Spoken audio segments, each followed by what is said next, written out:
Ja, der US-Wahlkampf geht in die heiße Phase über und jüngstes Medienspektakel von Donald Trump, dieses hier. Er wählte eine McDonald's-Filiale zum Wahlkampf. Mit Schürze bewaffnet stellte er sich an die Fritteuse und auch an den Drive-In-Schalter. Leider keine Dauerbeschäftigung. Die Inszenierung war zugleich auch ein Angriff auf seine demokratische Kontrahentin Kamala Harris.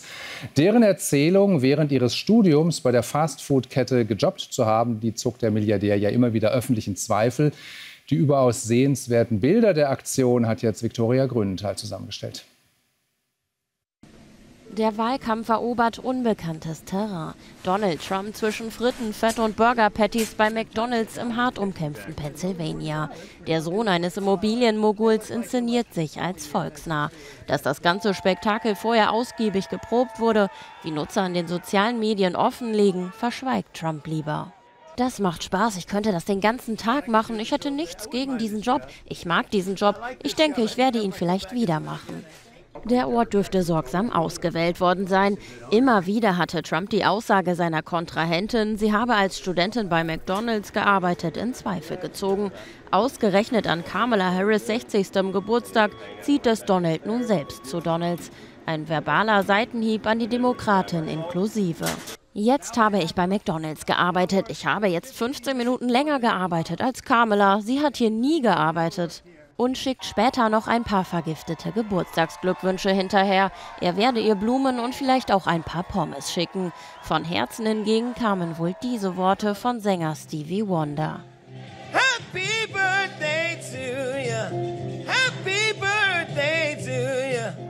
Aber auch Kamala Harris geht auf Angriff, thematisiert das Alter ihres 78-jährigen Kontrahenten. Und jetzt drückt er sich vor Debatten und sagt Interviews ab, weil er erschöpft ist. Auch finanziell geben die Kandidaten nochmal alles. Mit rund 270 Millionen $, hat Harris im letzten Monat deutlich mehr für vor allem Fernsehwerbung ausgegeben als Trump mit rund 78 Millionen $. Für einen neuen Wahlkampfspot hat das Geld aber offensichtlich gereicht. Trump präsentiert sich darin als Kämpfer gegen die Maschine, sozusagen als Kämpfer gegen eine vermeintliche Verschwörung. Media Live. Censorship. Wir wollen das Thema vertiefen, nicht verschärfen, vertiefen. Jan Fleischhauer, Fokus-Kolumnist, zugeschaltet. Hallo. Hallo nach Berlin. Ja, die Wahlumfragen in den USA, die lassen ja ein sehr knappes Rennen erwarten. In Deutschland wünschen sich ja die meisten Menschen vermutlich eher den Wahlsieg von Kamala Harris. Aber lassen sich diese Erwartungen 1:1 auf die USA übertragen? Es gibt ja eine Umfrage des ZDF-Politbarometers von letzter Woche. Gefragt, wer denn die US-Präsidentschaft jetzt die Wahl gewinnt, sagen, glaube ich, 72% der Deutschen, es wird Kamala Harris das Rennen machen. Und nur 23% tippen auf Donald Trump. Und insofern könnte es für eine Reihe von Leuten hier in Deutschland eine böse Erwachung geben am 5. November. Weil, also wenn man sich ein bisschen mit den Umfragen in Amerika beschäftigt, dann ist es nicht nur knapp, sondern im Augenblick liegt eigentlich Donald Trump nach allen ernstzunehmenden Umfragen vorne. Also nicht bei der Gesamtzahl der Wähler, aber auf die kommt es in Amerika auch nicht an, sondern eben bei der Anzahl der Wahlmänner. Das heißt, in den entscheidenden Staaten, wo die beiden Kopf an Kopf gewinnen müssen, einer gewinnen muss, wo sie ja Kopf an Kopf liegen. Und da liegt er den meisten in dieser berühmten Swing States im Augenblick vorne. Lassen Sie uns über Trumps Wahlkampfauftritt bei McDonald's sprechen. Was lässt sich da lernen für deutsche Wahlkämpfe, für deutsche Politiker? Also er ist halt ganz bei sich selbst. Er verstellt sich nicht. Also wenn man ihn hier so sieht, hat sich diese Schürze umgelegt und dann lässt er sich erklären, wie man Fritten macht. Und dann stellt er sich auch dann an, das ist ja so ein Drive-Thru, an die Kasse und gibt das Essen aus. Er ist immer Donald.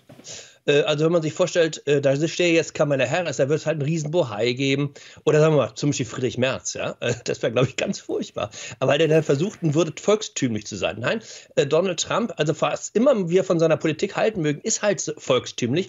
Im Beitrag vorher wurde das ja so als Inszenierung angekündigt. Natürlich ist es eine Inszenierung, wenn er zu McDonald's geht. Aber, und das wissen auch alle seine Wähler, anders als Kamala Harris liebt er McDonald's. Also er liebt natürlich dieses Fastfood, hat das ja auch in den höchsten Tönen immer schon besungen. Das heißt, wenn der jetzt in einen Big Mac beißen würde und sich eine ordentliche Portion noch Pommes auf den Teller knallen, dann wäre er das auch. Und das sähe natürlich bei Kamala Harris ganz anders aus. Das heißt, dieser Vorwurf, er sei Elite, was er ja natürlich in gewisser Weise ist, weil er ja Milliardär ist, jedenfalls behauptet er das ja, so ganz genau weiß man es nicht, geht immer bei ihm so ganz ins Leere, weil die meisten Menschen, die dann auch vorbeigefahren sind und ihn grüßen, irgendwie wissen, so in seinem ganzen Lebensstil, in seinen ganzen Vorlieben, ist er natürlich einer von ihnen. Wenn jetzt Donald Trump eben da am 5., 6. November wirklich als Sieger hervorgehen sollte, möglich ist es ja, wäre das für Deutschland wirklich so eine Riesenkatastrophe? Ja und nein, ne? Wir wissen es nicht genau. Also entscheidend ist natürlich vor allen Dingen, was er außenpolitisch anstellt. Also für die Israelis wäre es erstmal ein Segen, denn er steht relativ nah an der Seite von Netanyahu. Für die Ukraine mutmaßlich eine Katastrophe, weil das hat er ja angekündigt. Also dann gibt es mit ihm keine weiteren Waffenlieferungen mehr.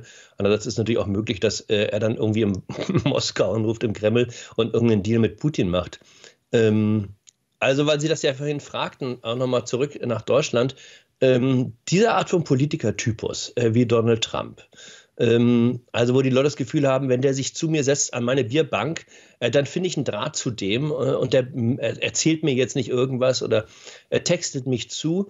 Den könnten wir natürlich in Deutschland auch mehr gebrauchen. Interessanterweise war ja gerade die Sozialdemokratie auch immer mit diesen Typen von Politikern gesegnet. Also ich war mit natürlich Gerhard Schröder im Wahlkampf oder Klaus Wowereit, ja. Klaus Wowereit in Berlin war genau dieser Typus. Egal, wo man den hingestellt hat, also ob der in ein Einkaufszentrum ging oder in der Kneipe war, sofort war der bei den Leuten, hat ihnen sozusagen die Hand auf die Schulter gelegt und war im Gespräch. So, das ist, glaube ich, eine ganz, ganz große Stärke von Politikern. Wenn das jemand nicht kann, wie Friedrich Merz, muss er andere Dinge ins Schaufenster stellen. Aber sagen wir mal, Volkstümlichkeit in der Politik, das ist echt kein Schaden. Und das sehen wir bei Donald Trump. Den Leuten ist ja am Ende auch ziemlich wurscht, wofür er steht. Die wählen den Typen. Und den Typen finden ganz viele in Amerika gut. Das können wir uns hier nicht so vorstellen in Deutschland, aber so ist es. Dankeschön, Jan Fleischhauer. Danke euch. Tschüss.